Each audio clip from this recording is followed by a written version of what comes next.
afternoon, everybody.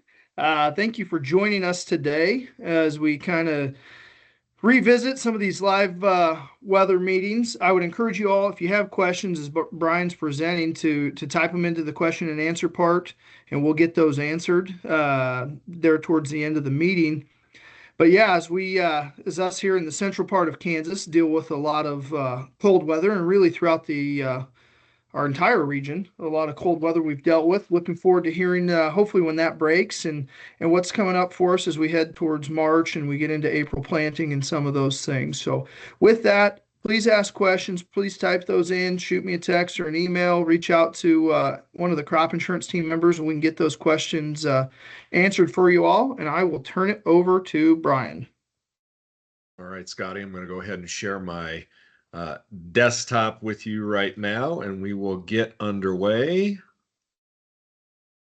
All right, so the first thing that we're going to do today is we're going to talk about what our current drought status is and see where we are as far as moisture, not just locally, but really across the whole region. And I think that this is a very important thing that we need to keep in mind always, even though many areas, at least in our immediate region, are not experiencing a whole lot of dryness. The real problem areas are obviously up here to our north and then down here to our south and southwest. Us right now, we're doing just fine. A little bit of dryness in southeast Kansas, but I think some of that is, somewhat from on the legacy side of things. And by that, I mean, it's been ongoing for a little while from time to time. And then we've got another little up here in the northwestern part of Kansas. But overall, especially considering where we are right now, this time of year, we're in pretty good shape. In fact, many areas I think would, attest to the fact that the moisture that we had back in the fall and with the mild temperatures we had in fall, that the wheat actually got a little bit too tall. So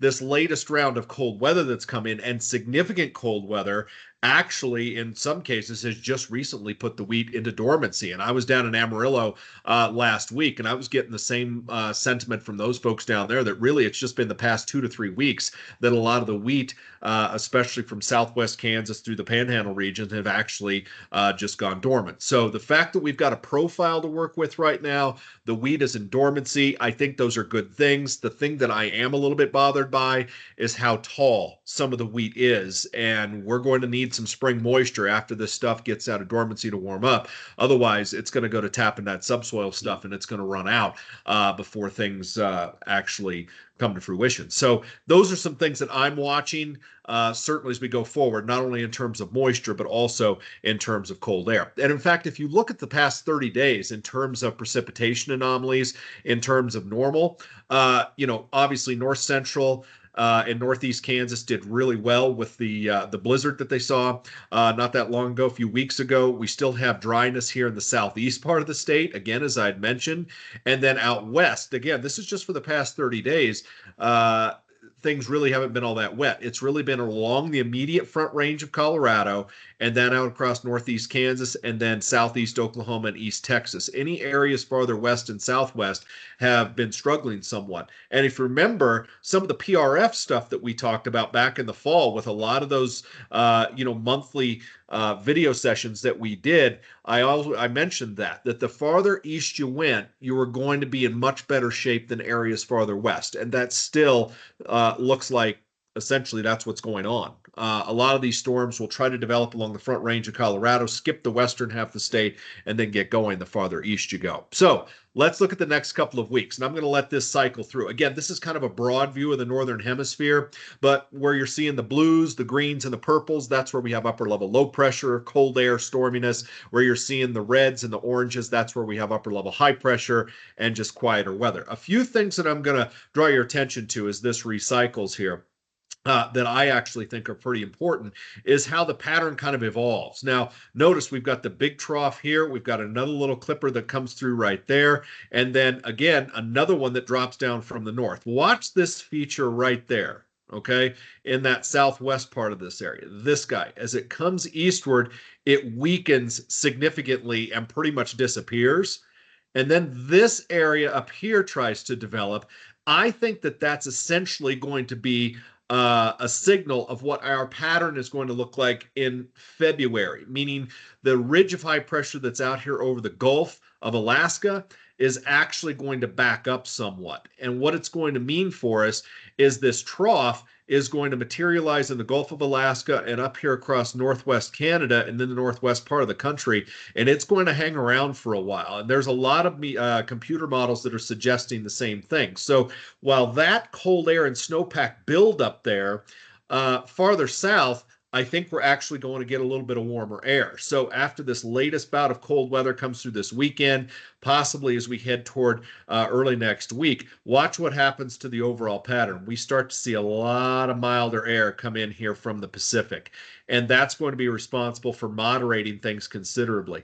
However, because that cold air is building up there again in the northwest, it should put us all on alert that the next significant cold front that comes down in February is going to have some very fresh Arctic air to tap.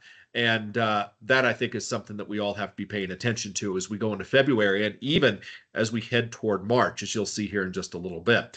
The next 7 days, in terms of temperature anomalies, this is what it's going to look like. So this takes us through midday on the 28th. So from today through midday the 28th, I think everybody just simply sees average to below average temperatures everywhere here in the blue and the green. North central Kansas, I think, a little bit closer to average.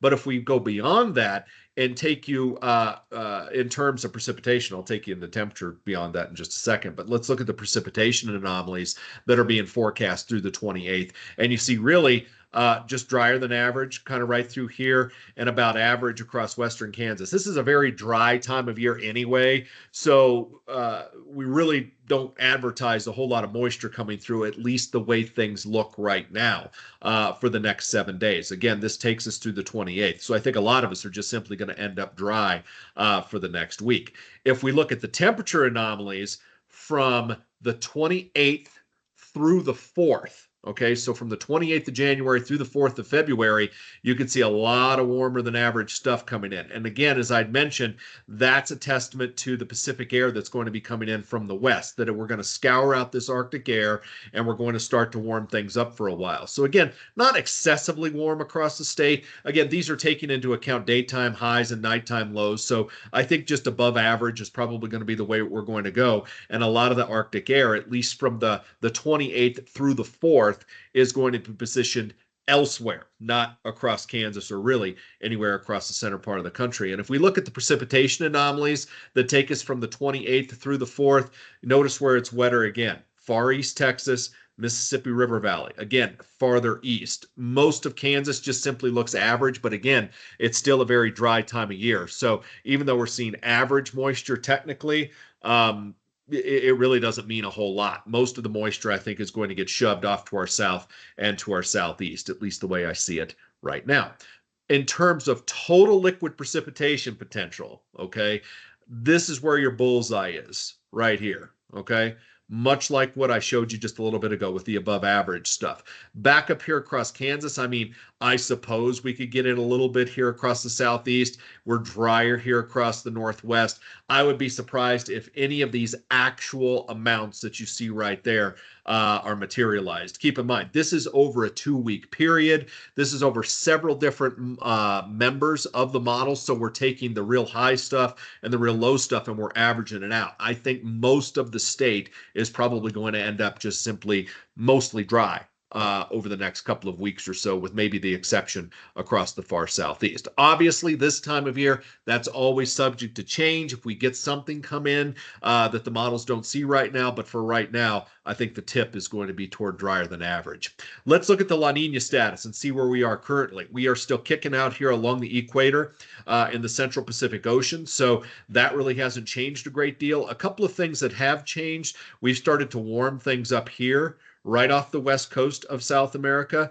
And then this area up here, okay, that I'm drawing in right there has actually cooled off a little bit. And those question marks that I have up there in the Gulf of Alaska, I think are going to be, is going to be a very important region to watch over the next several weeks and even over the next few months. Because if that body of water up there ends up being colder than average, and that colder than average water stays here right along the immediate coast, that really puts a bullseye on the Midwest and the Central Plains to end up drier than average this summer. So we're going to see things change a lot here across the North Pacific over the next few months or so. But as we get into late spring and summer, it's really important that we watch this area, because if that area ends up colder than average, we have to worry about dryness in the summer. If that area ends up warmer than average, then we might actually be able to get some moisture during the summertime. So if you are looking for a tell, and I was down, as I said, in Texas last week, and folks were asking about what the Corn Belt situation is going to look like for this spring and summer, and I draw your attention to that particular area right there to watch. Okay, I think the La Nina is eventually going to go away. I'll talk more about that in a second, but really, this area right here is going to be critical to see what happens going forward. If we look at where the La Nina has been all the way back to October, we can track that. You see right here, really it was in November where we pretty much came back to neutral, and then we continued to intensify it, bottomed out here at the end of this year, and then we weakened it a little bit. And here recently, you could see the downturn. We've actually started to strengthen it just a little bit. So the latest value in that region that's colder than average is right here, about 1.3 degrees below Celsius in terms of actual temperature. And if we look at the atmospheric reflection of that, it's the SOI here, La Nina like peaked around Christmas. And then you can see we've been right back here kind of into neutral territory, at least how the atmosphere is responding to that. So will that change going forward in terms of how the atmosphere and the ocean are talking? I think it probably will, just a little bit. And the reason that I think this La Nina could actually intensify just a bit more from where it is right now is because we have all of this blue and green on the map right here. For those of you that don't know what this is, over on the left-hand side that I'm circling up there, that's today. Down here on the bottom left, that's February 5th. This is a forecast of what the trade winds are going to be looking like along the equator. So if you look down here on the bottom of your screen, you see these regions that are numbered. Those are the different regions and phases that the Madden-Julian oscillation kind of cycles through for us. Right now, the MJO can't move past phase 6 because we've got easterly trade winds right here, and we've got westerly trade winds right there. So anything that tries to move east runs into this brick wall of easterlies that is moving across the equatorial Pacific Ocean.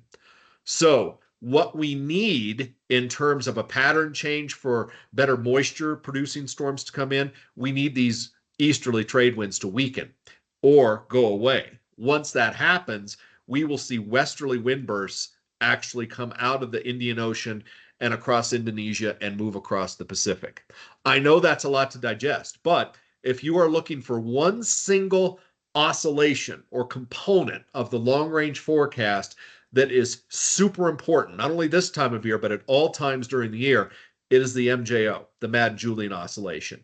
And as long as these greens and blues stay on this graphic, that not only means the MJO can't move past phase 6, but it also means that the La Nina is still going to be there, maintaining its strength, especially with this, and possibly even intensifying just a little bit. I don't think it's going to quite get back to where it was around Christmas, but I think it's at least going to maintain where it is for the next couple of weeks or so. What lies beyond that next couple of weeks, we're going to have to wait and see.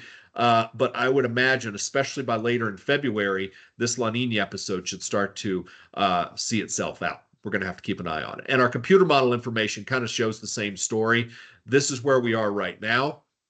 This green line is an average of all of these different members of this model. You see, we have some up here on the positive side. We have some down here on the negative side. So if you just simply take the mean of all of those, you see that this La Nina event pretty much comes back toward neutral around April and then continues to actually warm up a little bit in that region, especially out here by about May and June. I'm still unsure how exactly this is going to pan out, but in general, I think that that's what the trend is going to do. We'll see this La Nina gradually start to see itself out. With that in mind, let's look at the seasonal forecast model update. All right, we'll start with this computer model information here, which shows you the upper level pattern from January through July. So right now, or I should say February through July. All right, so you see that pattern change that I was talking about, where we're going to see colder and snowier weather right in this quadrant of the country, right where that blue is. It hangs through March, and then we start to see it go away in April.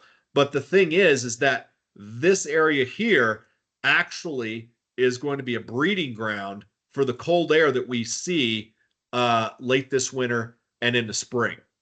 So while I do think the more active weather is going to be to our north, it still sets the stage for a pretty fresh breeding ground for cold fronts to make their way southward as we head through not only February, but into March, and as I said, into April. And like I said, a lot of that wheat is awfully tall out there. So if we, for whatever reason, warm up quickly and that wheat starts to go and using that subsoil moisture again, we have to worry about late season freezes with this particular pattern.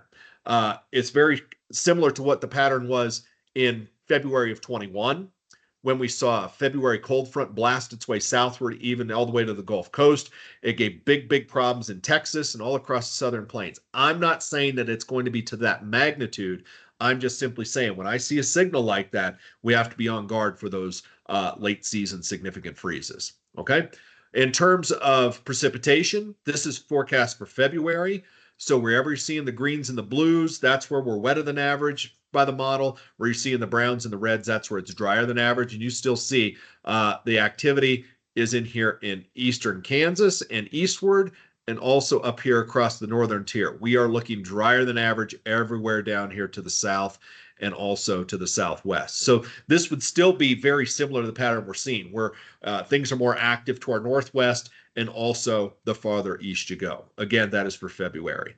If we look at March, you still see the western, really three-fourths of Kansas shows up drier than average.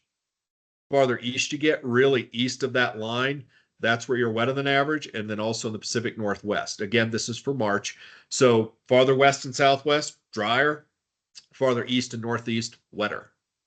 No big surprises there. For April, you start to see some better moisture, not just across eastern Kansas, but all the way even back out here farther west, okay? The southwest corner and farther west still looks a little bit drier than average, but again, that's a pretty wet signal right there across the midsection of the country, and some of that I think is even going to encroach across central and eastern portions of Kansas. If we look at May, same story. You could really just simply draw a line right there. And then anywhere east of that line, you're going to be better off than where you are out here to the west, okay? Again, it may not be perfect for everybody farther east, but certainly the tip is toward drier farther west you go. For June, again, the drier corridor is out here in parts of Colorado and also up here farther north and northwest. We have some drier stuff show up here for June. But again, it's kind of bookended by wetter stuff north and wetter stuff south. So we'll kind of have to see how that plays out. And then for July, you also see a couple of things here which interest me. The first thing, look at this green tongue coming out of the south and southwest. All right, that is the monsoon right there.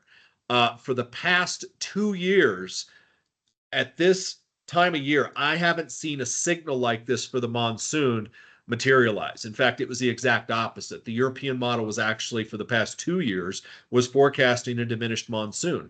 The first look at July has a nice monsoon plume coming up out of Mexico.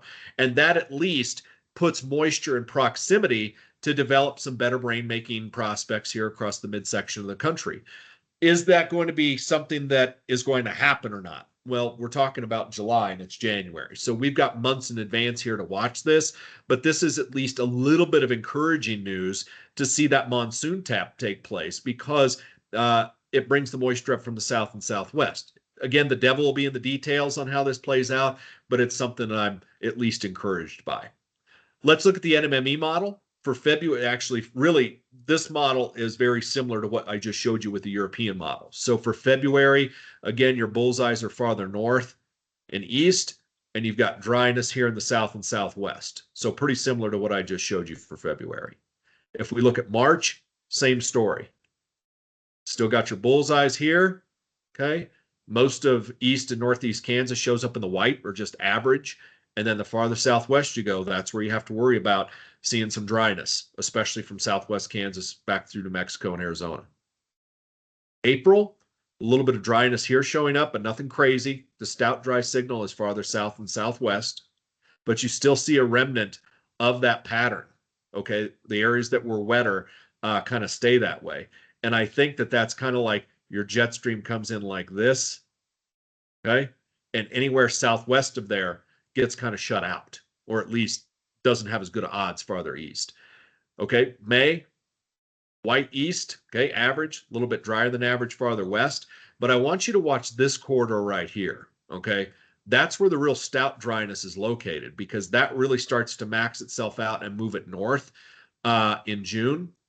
Kansas, a little tip toward drier than average here. Far east, you're still in the white. July, this is what I was talking about in the Pacific. We're going to have to watch the sea surface temperatures, because if we get cold water in this area right here, okay, this area will be drier than average. Okay, it's just how it works.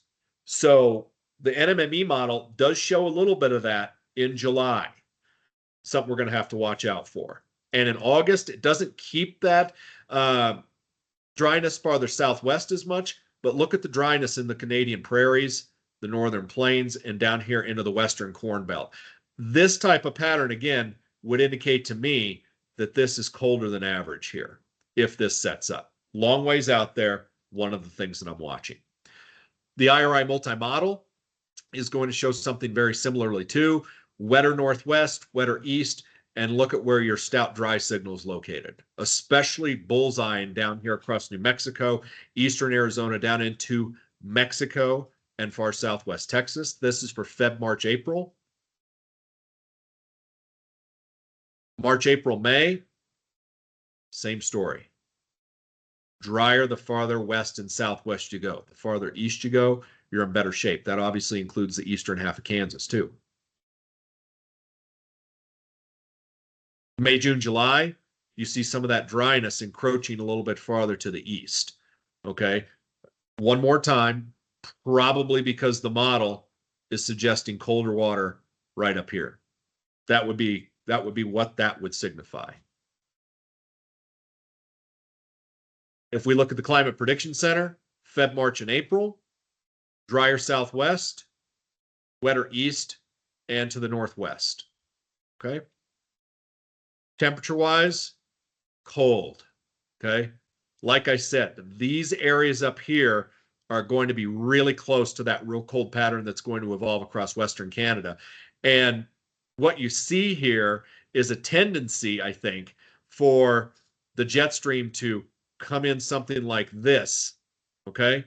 And that will allow some of that cold air to dump right here into the midsection of the country. That's one of the reasons I'm worried about that late season freeze. Again, Feb, March, and April. For April, May, June, the dry corridor is right out here to the west, okay? Wetter, farther east. But you see, most of Kansas, at least from the Climate Prediction Center's version of this, is doing okay. The dryness is certainly favoring areas farther to the west. Temperature-wise, there's still a little bit of a remnant of that pattern, okay, probably that lingers into April, that would allow cooler, not necessarily colder air to come in down from the north and northwest. But something that is I'm always watching is this heat that is trying to build here across the southwest. That is pretty early in the year for something that's significant to build, and I think it may be a tell going forward. June, July, August, here's your dryness setting up. Pacific Northwest, Northern Rockies, Northern Plains. Again, that may signify some dryness across the Northern Plains and Rockies and into the western part of the Corn Belt for June, July, August, per what I was talking about before with the placement of that colder water out there in the Pacific. Temperature-wise, big bullseye out here with the heat in the Great Basin and also farther south and southwest. So I do think far western and southwestern Kansas is probably going to get in on the act with that. But farther east, okay, if we're still bringing a relatively cooler than average pattern down from the northwest, we wouldn't have to worry about a whole lot of heat, at least in the near term here across a large part of the Corn Belt or the Great Lakes. The farther southwest certainly would be someplace you would have to worry about more heat, simply because it's drier. It'll be drier out that way. Okay. With that in mind, if you guys have any questions, please feel free to fire away.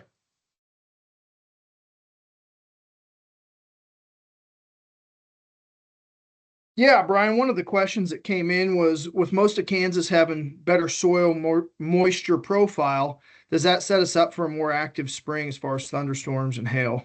I would not bank on that yet. No. Okay. I think it's going to have to be determined how quickly we go through that subsoil moisture. And I think, and I was talking to some guys last week about how the fact that we got that moisture in the ground, A, before it froze, uh, and B, the time of year, it gives us a little bit of time. It buys us some time, even if we go through a little bit of dryness this spring.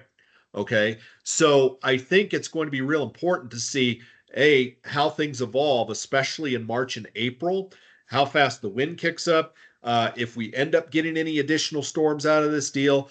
But if that period of time turns out more active than what it looks like right now, then yes, with that moisture in the ground and the recharge of that moisture in the ground, we would be on the table to have to worry about more severe weather, and possibly earlier too. Okay. That it may start in March and April and continue even into May. I think the best shot of that happening, if I had to say, pin me down right now, it's going to be farther east. It'll be across the eastern third of Kansas, really an eastern half. Once you get east I-35, typically with this type of pattern, that's where you have better opportunities to see that rough weather earlier in the year. Okay. As we talk about, maybe some freeze concerns and things like that, do you see anything that could change that, or is that we're going to experience some pretty cold air at some point through April? I think there will be bouts of cold air. And I've seen this pattern evolve for quite a while now, and it really wants to put a bullseye up there across Western Canada, the Pacific Northwest, the Northern Rockies, and that puts that cold air in close enough proximity that any cold front that comes south and southeastward is going to have cold air to tap. So, yes, I still think we will have bouts of cooler air in April. Now, I think the more harsh ones will certainly be uh, better suited to February and March. I mean, that's just good common sense. But I still think we're going to have to worry about that pattern, and at least having to deal with that pattern through at least early April. As you look at some of the historicals, does it line up at all with kind of how '07 went as we dealt with a pretty good freeze, late April there? I think that was probably just an anomaly. Okay. Because we weren't dealing with necessarily the more robust La Nina conditions like what we have right now, versus that. So I think the idea here is to not necessarily cherry pick individual events. Okay, whether those events happen in February of 21, like what Yeah. we saw, that come right down through the middle part of the country into Texas. It's the pattern that favors those types of events. So that's why I'm saying don't focus on the individual ones, just focus that the pattern that will evolve will favor those types of events to at least be on the table. You understand what I mean? Yep. Yeah. If you have additional questions, continue to write those in the chat there, or the question and answer part. As we get through this cold weather here, it looks like it does warm up a little bit. Is it just going to kind of cycle every couple weeks? Is kind of what it seemed like there as far as cold air kind of moving in and out. I think so. That'll kind of be the thing. So I mean, we're going to get a little bit of a break. Even while this, we'll see a little bit of a cold front come down this weekend. But I mean, it's not going to be what we've just experienced. The cold air this weekend will be transitory. It'll kind of come in and then move out, and then I think we're going to see more Pacific air start to come in from the west. So I do think the worst after this morning, the worst is definitely behind us. At least That's a for a little good bit. thing. Yes. All right. Well, not seeing any additional questions come in. Want to thank everybody for jumping on today. If you have questions, feel free to reach out to the producer ag team. Obviously, Brian is available to reach out to as well, as we continue to navigate through just another interesting year. Seems like every year is. So with that, thank you all. And I will send out a YouTube recording as well to get that to the people that were on. So thank you all and have a great day. Thanks, guys. Be well. We'll be chatting.